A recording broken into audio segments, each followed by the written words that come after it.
What's going on, y'all? So look, today's a very important day in baseball history. Why is it important, you ask? Well, today's the day when the Negro League stats are incorporated into the Major League database. That's right. Over 2,300 former Negro League players are going to have their stats joined amongst the other greats like the Babe Ruth, the Ted Williams, the Ty Cobbs, and everybody's under one roof.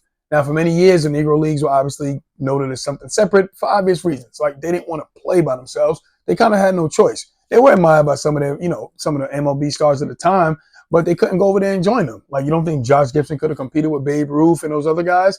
Just wasn't allowed to do so. So he had to make use of what he had in the Negro Leagues and in the barnstorming. They made it work. Now, Major League Baseball Commissioner Rob Manfred, who needs to get props for this because his predecessors could have did something about this a long time ago, he decided to say baseball has to fix this oversight, meaning, the Negro Leagues needs to get noticed more. And what prompted that? Well, in 2020, we know, baseball was at a 60-game season, and those stats counted, which kind of led everybody to say, well, if these stats count, you can probably count the Negro League stats. And that's exactly what happened. Now, we know the Negro Leagues didn't play long seasons. The seasons were very short. And, of course, they had the barnstorm to make a little bit extra money to get more games under their belt. But Rob Manfred said, hey, we're going to start it. They were going to start the process. And things dragged for a while. Families of Negro Leaguers said, hey, what's going on? 2.5 years later, they really didn't have any progress. And eventually, things got underway. Seam Heads, who's a data acquisition company, they didn't cut a deal with MLB at first. And finally, they got the deal done.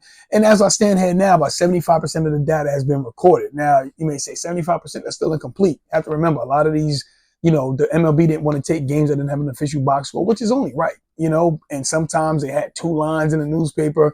So this has been such an arduous task, and it's tough. But they did the best as they could. They did the best as they could to incorporate the Negro Leaguers into the Major League Baseball database, and they did a pretty good job. Now, with all that being said, things have changed. Right now, Josh Gibson, the gentleman behind me, he's now the career leader in all-time batting average. Right, he has a 372 career average. He passed Ty Cobb, which previously had 367. His 466 average in 1943 is now the single-season record, followed by Charlie Chino Smith's 451 in 1929. They passed Hugh Duffy, who had a 440 average that was recorded in 1894. Josh Gibson also became Major League's career leader in slugging percentage and OPS, passing Babe Ruth. There were also a few other Major Leaguers who had their Negro League stats help bump up their Major League stats, one being Willie Mays. He gained another 10 hits, which pushed his career total to 3293. We had Satchel Paige, whose win total went from 28 to 124. We had Minnie Minoso, who gained 150 hits, which pushed him over the 2,000 hit plateau. And Jackie Robinson got 49 more hits, added to his total. Now, I agree with it. Basketball did it with the ABA and NBA merger. Football did it with the AFL and the NFL merger. I think it's only right that MLB followed suit and did it.